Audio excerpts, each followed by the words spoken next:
भाइयों बहनों, आजादी के बाद दशकों तक देश में लोगों ने कांग्रेस का मॉडल देखा। कांग्रेस के मॉडल में न सुशासन था और ना ही लोगों का जीवन आसान था।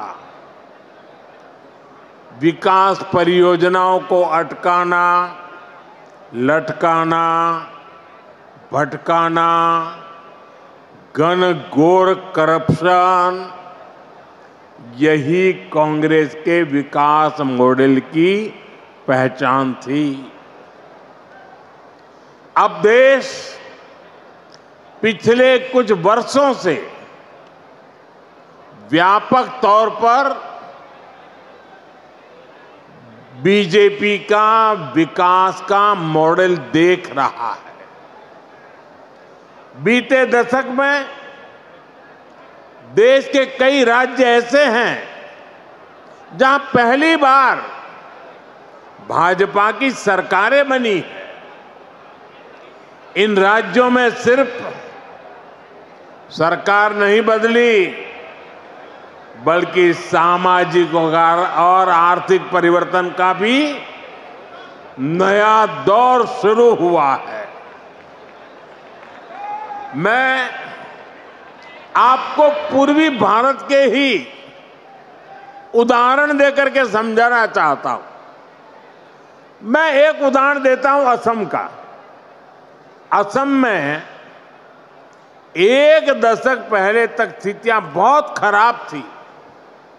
अस्थिरता, अलगाव, हिंसा, यही सब कुछ असम में नजर आता था। लेकिन आज असम विकास के नए रास्ते पर दौड़ रहा है। कई दशकों से जो उग्रवादी गतिविधियां चल रही थी वो बंद हुई है। आज असम कई पैमानों में देश के दूसरे राज्यों से आगे निकल रहा है। इसी तरह दूसरा एक राज्य का मैं उल्लेख करूंगा, त्रिपुरा। त्रिपुरा में भी कई दशकों से वामपंथी शासन के बाद लोगों ने भाजपा को पहली बार अवसर दिया। त्रिपुरा भी विकास के हर पैमाने पर काफी पीछे चल रहा था। इंफ्रास्ट्रक्चर बेहाल था, सरकारी सिस्टम में लोगों की सुनवाई नहीं होती थी, हिंसा और भ्रष्टाचार से हर कोई परेशान था। और जब से भाजपा को सेवा करने का अवसर मिला, आज त्रिपुरा शांति और प्रगति की मिसाल बन रहा है। साथियों, हमारा ओडिशा भी दशकों से अनेक समस्याओं से जूझ रहा था। गरीब तक, किसान तक उनका पूरा हक नहीं पहुंच पाता था। भ्रष्टाचार और लाल फीताशाही हावी थी। ओडिशा का इंफ्रास्ट्रक्चर बेहाल था। ओडिशा के अनेक क्षेत्र विकास में और पीछे छूटते जा रहे थे। ऐसी अनेक चुनौतियां ओडिशा का दुर्भाग्य बन गई थी। इन चुनौतियों के समाधान के लिए बीते एक साल में भाजपा सरकार ने पूरी मजबूती के साथ काम किया है। साथियों, विकास का जो डबल इंजन यहां चला है उसका फायदा भी दिख रहा है। आज भी यहां जो हजारों करोड़ रुपए के प्रोजेक्ट का शिलान्यास और लोकार्पण हुआ है, उसमें डबल इंजन की छाप है। उड़ीसा में डबल इंजन ने यहां की जनता का डबल बेनिफिट किया है। मैं एक उदाहरण देता हूं, आप भी जानते हैं, लंबे समय तक ओडिशा के लाखों गरीब परिवार आयुष्मान योजना से बाहर थे।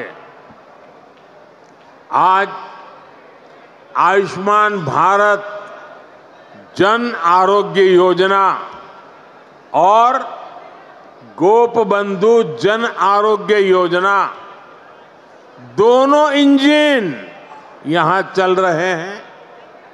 इससे उड़ीसा के करीब 3 करोड़ लोगों को मुफ्त इलाज का लाभ मिलना तय हुआ है।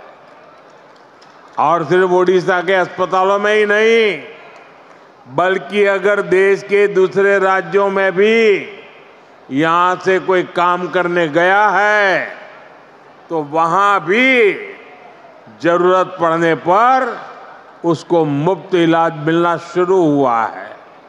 मैं देख रहा हूं, मेरा जन्म गुजरात में हुआ और हमारे यहाँ सूरत में एक प्रकार से मैं कहूँगा कि आप 2 कदम चले और कोई न कोई उड़िया आदमी मिलेगा आपको।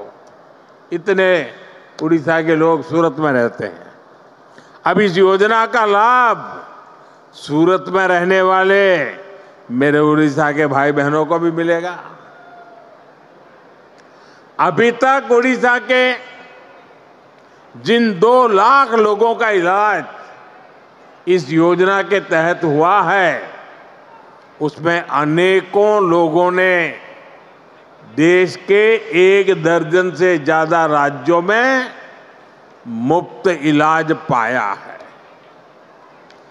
1 साल पहले तक इतने सारे साथियों को मुफ्त इलाज की ऐसी सुविधा संभव ही नहीं थी। इस डबल इंजन के साथ सोने पर सुहागा वाली बात भी हुई है। यहां ओडिशा में 70 साल से ऊपर के 23 लाख से ज्यादा बुजुर्ग हैं। उन्हें प्रधानमंत्री वय वंदना योजना के माध्यम से 5 लाख रुपए तक का मुफ्त इलाज मिलना पक्का हुआ। यानी सामान्य परिवारों की बहुत बड़ी चिंता कम करने का काम हमारी सरकार ने किया है। इसी तरह पहले उड़ीसा के किसानों को किसान सम्मान निधि का पूरा लाभ नहीं मिल पाता था। जब उड़ीसा के किसानों को केंद्र और राज्य दोनों की योजनाओं का डबल लाभ मिलना शुरू हो गया है, हमने किसानों को धान का अधिक मूल्य देने की जो गारंटी दी थी, उसका भी लाखों धान किसानों को लाभ मिला है। साथियों, केंद्र की ऐसी कई योजनाएं हैं जिनका पूरा लाभ पहले उड़ीसा को नहीं मिल पाता था। आज केंद्र और राज्य दोनों सरकारों की योजनाओं का बेनिफिट लोगों को मिल रहा है। यही नहीं, चुनाव के दौरान जो भी गारंटियां माताओं, बहनों, किसानों और नौजवानों को हमने दी थी, उनको तेज गति से जमीन पर उतारा गया है।